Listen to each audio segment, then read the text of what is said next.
कि देखो जो भक्ति करते हैं परमात्मा उनके अंग संग रहते हैं, लेकिन हम औपचारिकता ज्यादा करते हैं, डिमांड भी ज्यादा करते हैं। सच्चे दिल से, सच्ची भावना से, सच्ची लगन से हम भक्ति ना करते भगवान की, तब तक दाता आपको विशेष राहत नहीं देता। राहत तो देते हैं, विशेष नहीं दे पाते। जैसे एक नामदेव नाम के महापुरुष थे और छिपा जाति में थे। वो छिपा जाति, छिपी जाति इसमें दर्जी, और पूर्व संस्कार थे, बहुत अच्छे पुण्यात्मा थे। पुण्यात्मा ही भक्ति के लिए भटकते रहते हैं, कोई न कोई साधना वो करते ही रहते हैं। अपने आत्माओं जैसे नामदेव जी के माता पिता विट्ठल भगवान के पुजारी थे और पत्थर की मूर्ति बना रखी थी। जैसा भी कर्मकांड उनको बताया था वो एक औपचारिकता प्रतिदिन किया करते थे नियमित, कि प्रतिदिन सबसे पहले दूध निकाल कर गायों का भगवान विट्ठल की मूर्ति के सामने रखते थे, पर्दा लगा देते थे, और कुछ देर के बाद उसको उठा करके अपने सारे दूध में मिला करके अन्य भोजन में प्रसाद बनाकर वो खा लेते थे। एक दिन माता पिता को किसी कामवश एक हफ्ते के लिए बाहर जाना पड़ गया। नामदेव बालक ही था, 10-12 वर्ष का लड़का था। तो उन्होंने कहा कि बेटा आप घर पे रहना, भगवान विट्ठल को भोग लगाना, दूध सुबह सुबह दूध का भोग लगाना भगवान को, और पीछे भोजन करना बेटा। भगवान को भोग लगाए बगैर भोग आपने भोजन नहीं करना है, ऐसे याद रखना। कच्छा पिता माता पिता चले गए। सुबह नहा स्नान करके नामदेव जी ने कटोरा दूध का भर के भगवान विट्ठल की मूर्ति, पत्थर की मूर्ति के सामने रख दिया और करबद्ध खड़े हो गए कि भगवान विट्ठल भगवान भोग लगाओ, विट्ठल भगवान भोग लगाओ। अब उसको पूरे प्रोसेस का पता नहीं था कि कुछ देर में उठा करके माता पिता डाल लेते हैं अपने अन्य भोजन में।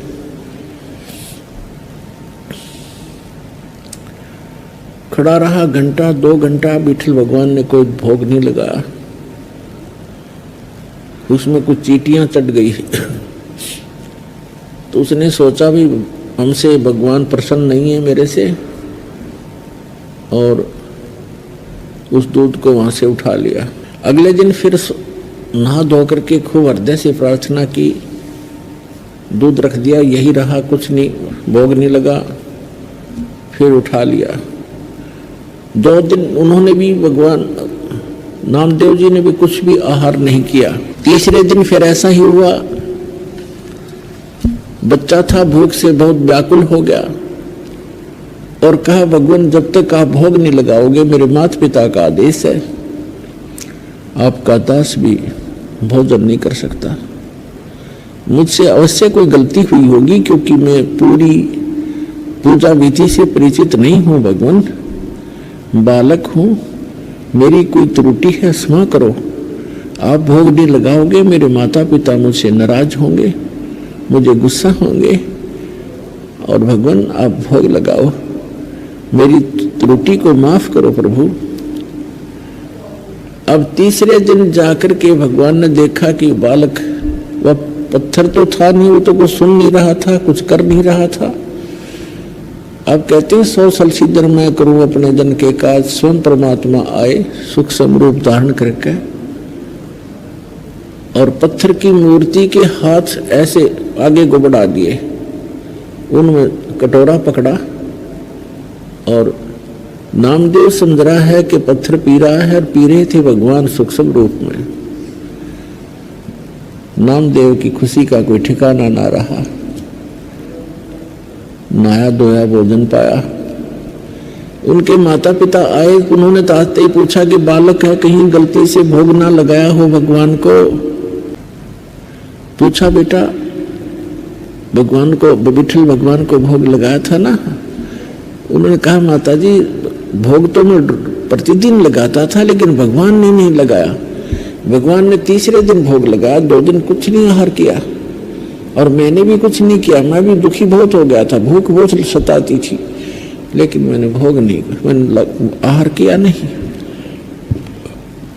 तीसरे दिन मैंने विशेष प्रार्थना की, भगवान भोग लगाओ, तब भगवान ने भोग लगाया।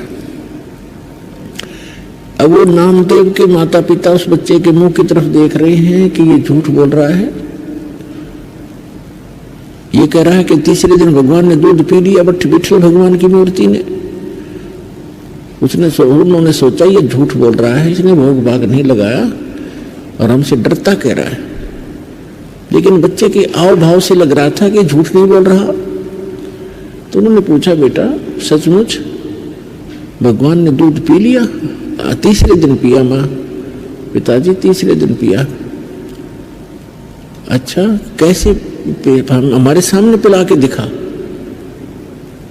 अगले दिन सुबह उसी तरह दूध का कटोरा लेके स्नान करके रख दिया, दूध नहीं पिया विठल ने। अब नामदेव ने कहा, भगवान आपका दास आज मेरे माता पिता के सामने झूठा सिद्ध होगा, मुझसे फिर अवश्य कोई त्रुटि हुई होगी। भगवान हे मालिक, आप तो दयालु हो, भोग लगाओ प्रभु। उसी समय माता पिता के सामने मूर्ति के हाथ बड़े बड़े हुए, ऐसे जैसे आम हाथ होते ऐसे बन गए, और कटोरा पकड़ा और ऐसे दूध पी लिया। अब नामदेव के पिता का खुशी का ठिकाना नहीं रहा। उसने सारे गांव में बता दी कि मेरे पुत्र ने विठल भगवान को भोग लगा दिया, भगवान ने दूध पिया, हमारे सामने पिया। किसी गांव वाले का ये विश्वास नहीं हो कि झूठ बोलते हैं, बाउंडर फैलाते हैं, दुनिया को भ्रमित करते हैं। ये अपने बेटे की महिमा बनाना चाहता है, इसको महंत बनाना चाहता है। जैसा जैसी सोच जिसकी थी, पंचायत हो गई कि पंचायत के अंदर विठल भगवान की मूर्ति रखी जाएगी, उसमें दूध पिलाएगा, तेरा पुत्र मानेंगे नहीं तो देश निकाला देंगे, तुम्हें गांव से निकालेंगे। पंचायत होगी, विठल बुला लिया, विठल भगवान रख दिए। नामदेव के पिता नामदेव पंचायत में हाजिर हुए। तब कहा कि नामदेव, यहां हमारे सामने मूर्ति को भोग लगा के दिखा। तो रख दिया दूध। काफी देर होगी, जब सब लाल पीले हो गए, झूठा है, कपटी है, देखा ना, तब नामदेव ने कहा कि हे भगवान, मुझ दास के कारण मेरे माता पिता दुखी हो गए, इनको देश निकाला मिलेगा, आपके भगत थे, हे दाता भोग लगाओ। उसी समय उन सबके सामने ऐसे हाथ निकले मूर्ति से और गट गट दूध पी लिया उस परम पिता ने। बोलो सतगुरुदेव की।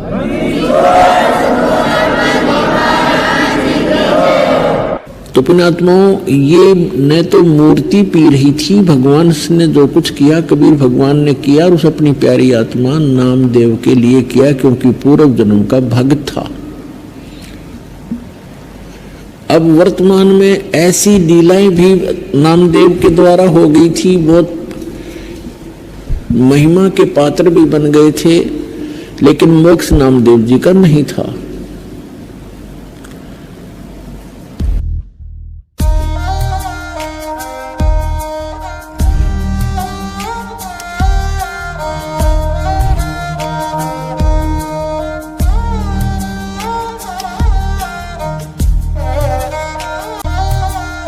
स्थान है तोतादर, और वहां पर ब्राह्मणों का ये भंडारा था, सम्मेलन था। और उधर से परमेश्वर कबीर जी के गुरु जी थे रामानंद ब्राह्मण, और परमेश्वर धानक जुलाहे, और रामानंद उनके वैसे तो मुंह बोले तो गुरु जी थे, लेकिन उनको पता चल चुका था परमात्मा है। लेकिन परमात्मा के आदेश अनुसार वो केवल भूमिका कर रहे थे गुरु की। अब उन ब्राह्मणों ने तोतादेर में जो समागम था, सभी ब्राह्मण बुलाए थे, तो रामानंद जी तो बहुत पहुंचे हुए माने जाते थे, उसको आमंत्रित करना अनिवार्य था, वो तो आमंत्रित कर दिए। तो जहां भी रामानंद जी कबीर साहब के मिलने के बाद वो परमेश्वर को साथ ले जाते थे। अब सत्संग चल रहा था, परमात्मा बैठे थे, कबीर साहब भी बैठ के, रामानंद जी अपना बैठ गए, कबीर साहब श्रोताओं में बैठ गए, रामानंद जी उन ब्राह्मणों की स्टेज पर बैठ गए। उसमें क्या कथा सुना रहे थे ब्राह्मण लोग कि भी भाव हो तो भीलनी जैसी, भक्ति हो तो भीलनी जैसी। देखो श्री राम ने उस शूद्र के झूठे बेर खाए, चाक चाक के दे रही थी और भगवान खा रहे थे, रुचि रुचि खा रहे थे। भाव भक्ति हो तो ऐसी हो, भगत हो तो ऐसा हो। और रामचंद्र जैसे भगवान और गुरु हो जैसे कभी छुआछात नहीं किया। अब सत्संग समापन हुआ, उन्होंने पता लग गया ब्राह्मणों को कि रामानंद जी के साथ कबीर जी आए हैं, ये शूद्र है, बता दिया किसी ने। तो ब्राह्मणों ने क्या किया, ब्राह्मणों का यानी ब्राह्मणों का भंडारा न्यारा शुरू कर दिया अलग से, और अन्य जो बाहर के आए हैं वो अलग खाएंगे। जो ब्राह्मणों का यानी पंडितों के लिए जो भोजनालय था उसमें प्रवेश के लिए कंडीशन लगा दी कि जो चारों वेदों का एक एक मंत्र सुना देगा,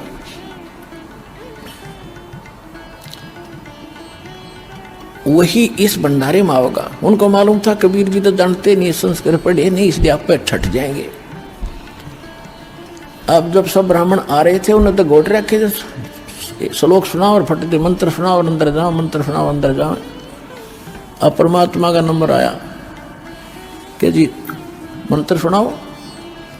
वहां एक भैंसा घूम रहा था, आसपास चल रहा था चारा, छोटा सा एक भैंसा। उसको कहा भैंसा राम इधर आना।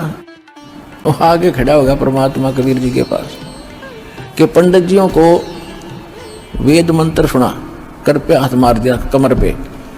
अब जोटा लग गया सुनान, कबीर अंगारी हसी बम्भारी हसी स्वर ज्योति रत धामा हसी। उन चारों वेदों एक एक मंत्र सुना दिया और सब हैरान। जोटा बोले, परमात्मा बोले जा जोटा राम ब्राह्मणा के भंडारे में खा ले रोटी, मैं तो वहीं खा लूंगा भाई जहां और खा रहे हैं।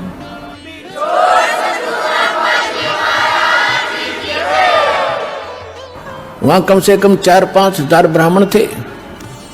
परमात्मा ने 2 घंटे सत्संग किया वहां पर खड़ा होकर।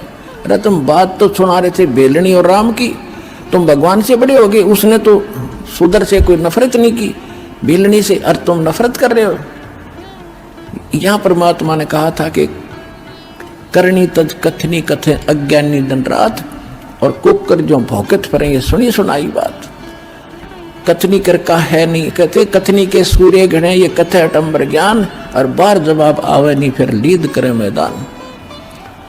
5000 ब्राह्मणों ने परमात्मा का ज्ञान स्वीकार किया और नाम स्वीकार किया और भक्ति की अपना कल्याण करवाया।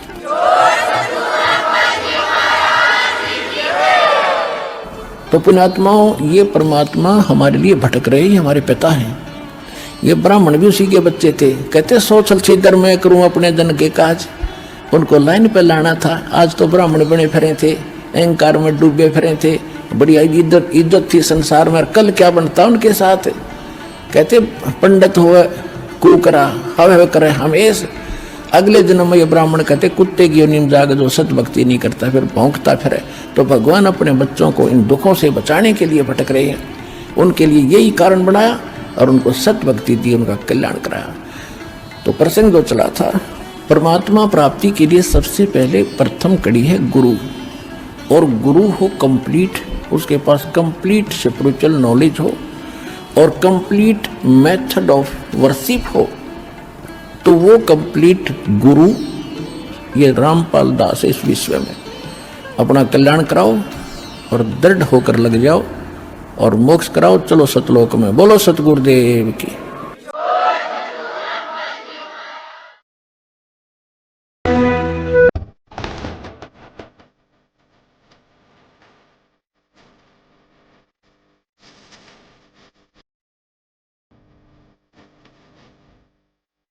सौ 7 जन्म हो चुके थे, वो मर रही थी, फिर कहीं जन्म लेती थी और भगवान शिव से ही उसका विवाह होता आ रहा था।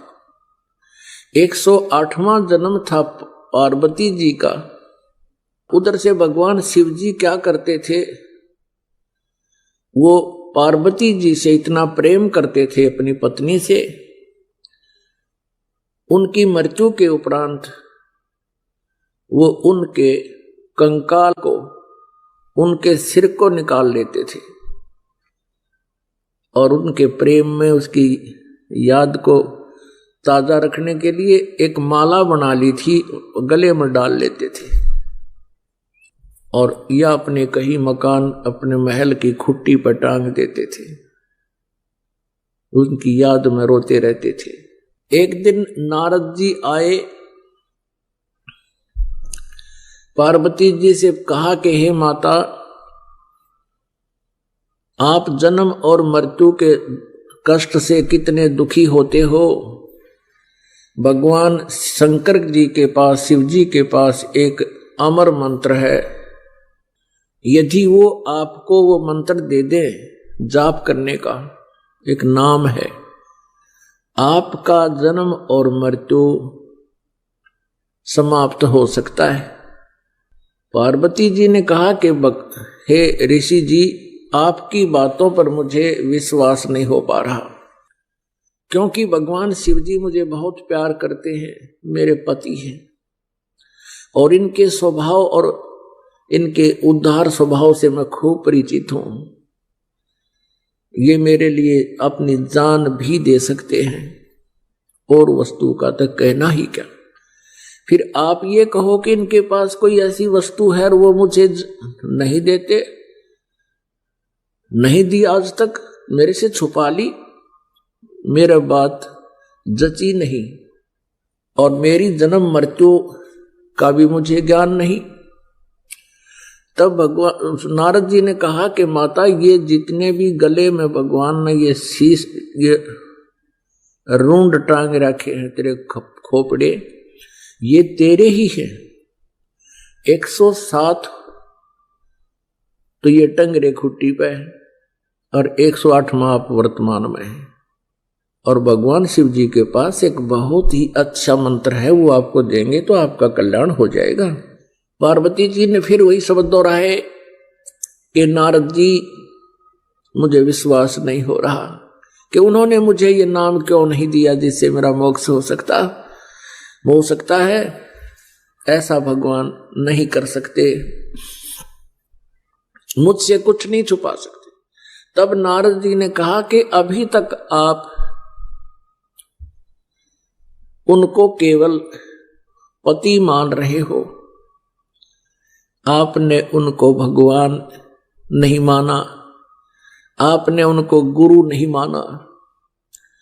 जब तक आप अधीन नहीं होगे तब तक वो आपको ये वस्तु नहीं देंगे।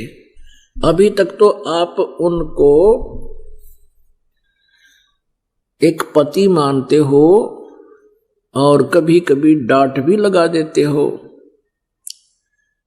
और इस अनमोल वस्तु को लेने के लिए आपने बहुत विनम्र स्वभाव अपनाना होगा। अति अधीन दीन हो प्राणी, ताको कहना वो अकथ कहानी, ये नियम है भक्ति का। अब नारद जी के उस प्रेरणा से उसको बहुत ज्यादा प्रेरणा मिली, बहुत प्रेरित होगी और सोचने लगी कि ऐसा अनमोल मंत्र उनके पास है। नारद जी झूठ नहीं बोलते, इनका कोई स्वार्थ नहीं झूठ बोलने का, परमार्थी व्यक्ति हैं, ये झूठ नहीं बोलते। पार्वती जी ने सोचा कि अवश्य में मेरे अंदर ही कोई त्रुटि रही है जिस कारण से प्रभु ने अभी तक मुझसे ये अनमोल मंत्र छुपा रखा है। अब शाम के समय जब भगवान शिव जी अपने घर लौटे, उस दिन एक विशेष परिवर्तन देखा शिव जी ने कि पार्वती जी उनके चरणों में गिर गई और फूट फूट कर रोने लगी। भगवान शिव ने कहा कि पार्वती, तेरे को किसने क्या कह दिया, मुझे बता, उसका अभी ठीक करता हूं उसको। पार्वती जी ने कहा कि आपके रहते मुझे कौन कह सकता है प्रभु, लेकिन मुझ अबला से कोई भूल बनी है। हे परमात्मा, आपने मुझसे एक अनमोल वस्तु छुपा रखी है। आप मुझसे इतना प्यार करते हैं, क्या मैं जब मरती थी आप दुखी नहीं हुए होगे? अब नारद जी उसने शिव शंकर भगवान ने सोचा आज यह कौन सा स्टेशन पकड़ ली है, ये तो कदे ढंग से बात नहीं करया करती, आज ये बोल क्या रही है। तब कहा पार्वती जी ने संक्षिप्त में सारी कथा सुना दी है। भगवान आपके पास अनमोल मंत्र है, मैं 107 बार मर चुकी हूं, ये शीश मेरे ही हैं, आपने कभी नहीं बताया, मेरे में कोई त्रुटि रही होगी मुझे बालक समझकर माफ कर दो, मुझे वो मंत्र दे दो। हाँ भगवान शंकर बोले पार्वती ये तेरे सतर की बात नहीं, नो बता तेरे को कौन मिला ऐसा भगवान आत्मा, तेरी बुद्धि बदल दी उसने, ऐसा कौन भी दाता मिल गया जो तेरी बुद्धि बदल दी, किसने बताया तेरे तो ये बात? तो पार्वती कहने लगी नारद जी आए थे और उन्होंने मुझे ये सारी कहानी बताई।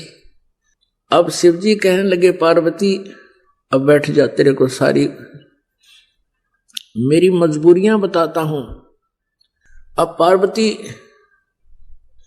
से शंकर भगवान ने कहा कि ये ना सोच के मैं तुझे प्यार नहीं करता था, तू मर जाती थी, तेरी मृत्यु होती थी, मैं बहुत रोता था, टक्कर मारता रहता था तेरे वियोग में। तब पार्वती जी ने कहा कि हे भगवान, और साथ में ये भी शंकर भगवान ने कहा कि ये सभी सिर तेरे, ये जो टांग रखे हमने, तेरे सिरों की माला बना रखी है, जब तक तू दोबारा मुझे प्राप्त नहीं होती थी तब तक मैं इनको देख देख कर रोता रहता था। तब पार्वती जी ने कहा हे भगवान, आपके पास ऐसा मंत्र जिससे मैं अमर हो सकती हूं, और वो क्यों ना दिया आपने भगवान, मैं मरती ही नहीं, आप इतने कष्ट उठाया आपने। पुणात्मा, जो व्यक्ति अपने प्रोसेस से परिचित होता है, अपने प्रोफेशन से परिचित होता है, वो समझता उसके कदर और वैल्यू को। ये मंत्र ऐसे नहीं दिया जा सकता। तो भगवान शंकर ने कहा कि पार्वती अभी तक तेरी आत्मा में इस मंत्र की चाह नहीं बनी थी, इच्छा नहीं बनी थी, प्रबल इच्छा नहीं। और जब तक इच्छा ना बने तो मैं तुझे बहुत कोशिश करता था, आपका याद भी होगी मैं बहुत बार चर्चा चलाता था कि पार्वती भगवान की भक्ति करनी चाहिए, परमात्मा की भक्ति से जीव का कल्याण होता है। लेकिन आप तो मेरी एक नहीं सुनती थी और क्या कह देती थी कि मुझे भक्ति की क्या आवश्यकता है, मुझे तो भगवान मिल गया। मैं भी चुप हो जाता था कि अब या आगे बात सुने नहीं। तो पुण्यात्माओं, जैसे समुद्र के अंदर, समंदर में सीप होती है एक, जिसमें ये मोती बनते हैं, आपने देखे होंगे, शंखले से हुआ करें शंख, इन ये तो ऐसा ही एक चपटा सा होता है, एक जीव होता है, उसका ऊपर का शरीर बहुत सख्त होता है और उसमें मोती कैसे बनता है, वो सीप जिस समय उसको चाह होती है, समुद्र में एक विशेष गर्मी पैदा होती है और उसके बाद फिर कुछ वर्षा के आसार बनते हैं। तो सीप जो है समुद्र में रहती है और ऊपर सतह पर आ जाती है।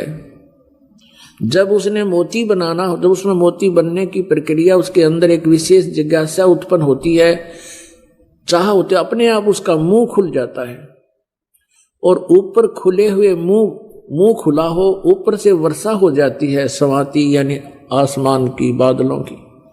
तो उससे वो थोड़ा सा नीर ग्रहण करके और मुंह बंद कर लेती है उससे मोती बनता है, और उस सीप का मुंह खुला ना हो, चाहे सारा सामन बरस जा, मोती नहीं बन सकता। तो यहां परमात्मा बताते हैं कि पार्वती के अंतःकरण रूपी सीप का मुंह बंद था, नारद जी की प्रेरणा से वो मुंह खुल गया, और भगवान शिव जी ने फिर उसमें वो मंत्र डाल दिया। तो भगवान शिव ने कहा कि पहले तेरी इच्छा नहीं थी, और ये ऐसा अनमोल मंत्र है, मैं तुझे ऐसे बर्बाद नहीं कर सकता, और मैं तुझे दे भी देता, बता भी देता, तो तेरे जिज्ञासा थी नहीं, यो काम नहीं करता, ये व्यर्थ जाता। तो तब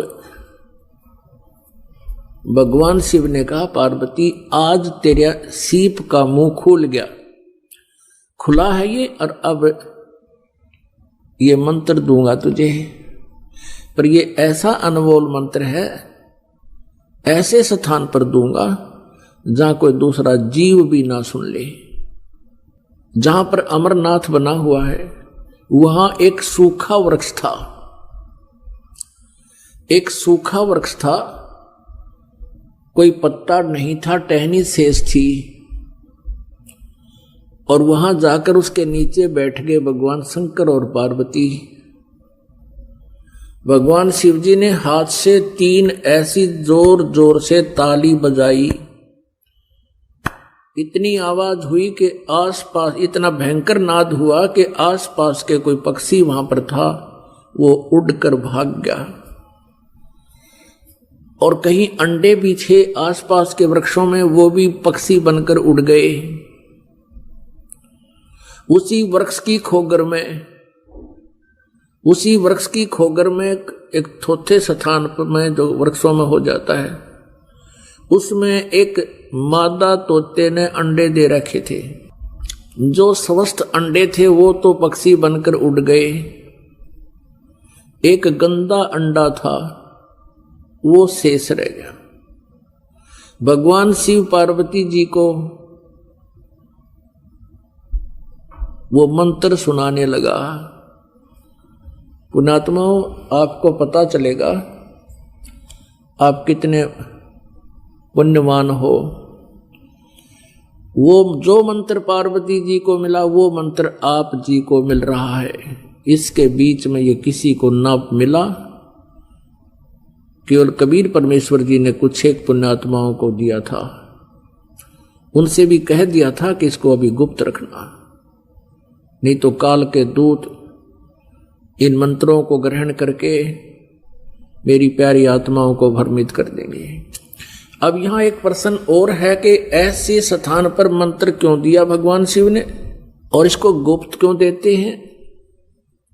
ये ऐसा मंत्र है, यदि ऐसे वैसे व्यक्ति को मिल जावे, वो इसका जाप साधना करके सिद्धि युक्त हो जाता है, और फिर वो ना जाने कितने जीवों को दुखदाई हो जाता है। पहले ये राक्षस क्यों बने? ये सभी भक्त थे, साधनाएं करते थे, गुरु होते थे, ये साधनाएं करते रहे, लेकिन साथ में त्रुटियां भी करते रहे, नाम से खंडित हो गए। गुरुजनों ने उनको अपने वहां से निष्कासित कर दिया। उनके अंदर उस नाम के जाप करते रहे, सिद्धियां आ गई, उन्हीं भक्तों को के शत्रु बन गए। उनके पास भी सिद्धियां, उनके पास भी सिद्धियां, सारी उम्र लड़ते रहे, ना उनको भक्ति आपकी ना करने देते थे। आपने सुर असुरों का युद्ध खूब सुना पुराणों में, और अधिकारी जो होता उसके मुख से सुना हुआ ज्यादा असर करता है। तो वहां पार्वती जी को भगवान शिव ने वो मंत्र दिया।